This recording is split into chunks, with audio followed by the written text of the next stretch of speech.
병자가 대답하되 주여, 물이 움직일 때에 나를 못에 넣어주는 사람이 없어. 내가 가는 동안에 다른 사람이 먼저 내려가나이다. 오늘 말씀은 예수님께서 베데스다라고 부르는 못에서 38년 된 병자를 고치신 유명한 사건입니다. 베데스다 못은 성전 가까이에 있는 큰 인공 저수지로서 성전에서 쓸 물을 공급하였습니다.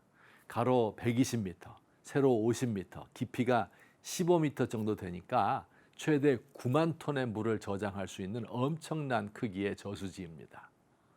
베데스다 못 주변에 5개의 누각이 있었는데 여기에 각종 병자들 수십 명이 몰려들어 살고 있었습니다. 앞이 안 보이는 맹인, 지체장애인, 중풍병자 등 불치병 환자들입니다. 저마다 매트리스나 신문지 등을 깔고 겉옷 하나씩 덮어쓰고 찌그러진 바가지에 먹다 남은 밥이 담겨 있습니다. 여기저기 오물과 쓰레기가 널려 있고 양들의 냄새로 더럽고 시끄럽습니다. 여기저기서 신음소리가 들립니다. 이 베데스다 못에 한 전설이 있습니다. 천사가 가끔씩 불시에 이 못에 나타나서 물을 휘젓고 가는데 그 후 맨 처음에 들어간 사람은 어떤 병에 걸렸든지 낫게 된다는 전설입니다. 그러니 그 못 주위에 둘러앉아 있는 사람들 사이에 어떤 일이 일어날 것 같습니까? 서로 좋은 자리를 찾아 앉아 있으려고 경쟁할 것입니다. 다투고 주먹다짐하고 권력을 쓰고 백을 동원할지 모릅니다. 밤잠을 제대로 못 자고 자리를 뺏길까 봐 서로를 감시합니다. 그런 과정에서 서로에 대한 미움과 불신이 자라나서 모두가 모두의 원수와 같은 삶을 살고 있습니다. 사랑하는 성도 여러분, 이 베데스다 연못의 풍경에서 우리는 대한민국 사회가 연상됩니다. 유난히도 경쟁을 부추기는 사회입니다. 어렸을 때부터 경쟁의 틈바구니 속에 살아서 경쟁이 우리 삶의 당연한 일부가 되어버렸습니다. 좋은 대학에 들어가기 위해서 젊은 날을 다 보내고 또 좋은 직장에 들어가기 위하여 경쟁합니다. 경쟁심은 사람을 불행하게 만들고 사람 사이를 갈라놓습니다. 만일 남편이 너무 친구를 좋아해서 그 친구와 남편을 떼어놓고 싶을 때 이렇게 해보시기 바랍니다. 남편 앞에서 남편 친구 자랑하는 것이죠. 아, 당신 친구 아무개 있잖아요. 그분은 어떻게 그렇게 똑똑하고 말도 잘하고 젊어 보이나? 학교 다닐 때도 공부 잘하고 인기 좋았지요? 이렇게 3번만 해보세요. 어느 땐가부터 남편이 그 친구와 놀지 않는 것을 발견하게 될 것입니다. 아내 친구 사이를 갈라놓는 것은 더 쉽습니다. 한 번만 하면 됩니다. 당신 친구 아무개, 야, 그 나이에 아직도 미모를 간직하고 있네. 우리는 아이들에게 쉽게 말하지요. 야, 너는 네 형 반만 닮았으면 좋겠다. 어이구, 언니가 되어가지고 동생보다 잘하는 게 뭐가 있냐.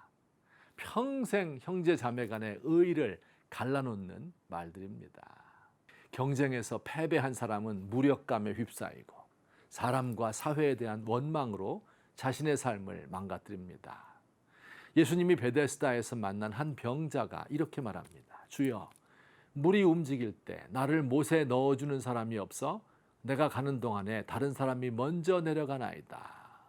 원망과 불평이 가득한 볼멘 소리입니다. 반면 경쟁에서 승리한 사람도 언제 경쟁에서 밀려 쫓겨날지 모르는 불안감과 미래에 대한 불투명으로 고통당하기는 매한가지입니다. 자, 그런데 정말로 천사가 내려와서 베데스다 저수지에 물을 휘젓고 가는 것일까요? 천만에요. 이는 근거 없는 전설에 불과합니다. 맨 먼저 들어가는 사람이 정말로 병이 난다면 이 경쟁에도 의미가 있겠지요. 한두 사람이라도 정말 그 병 고침 받는다면 좀 덜 불쌍할 텐데 말입니다. 아마도 이 사람들은 오랜 동안 병치레를 하다가 가족들로부터 버림을 받고 마지막 소망을 가지고 이곳에 온 사람들일 것입니다. 아마 자신의 속 깊은 곳에서는 나을 수 없다 하는 것을 알고 있으면서도 소망을 걸 수 있는 다른 곳이 없기 때문에 지푸라기라도 잡는 심정으로 자리를 지키고 있는 것이 아닐까요? 우리 주님, 경쟁에서 앞서가도록 돕는 분이 아니라 경쟁의 굴레에서 벗어나도록 돕는 분임을 믿습니다. 일어나 내 자리를 들고 걸어가라. 한번 말씀해 주세요. 헛된 소망에 마음 빼앗기지 않고 참 소망이신 주님을 만나기 원합니다. 무기력증과 원망 대신 감사와 너그러움과 활력이 넘치는 삶이 되기를 기도합니다.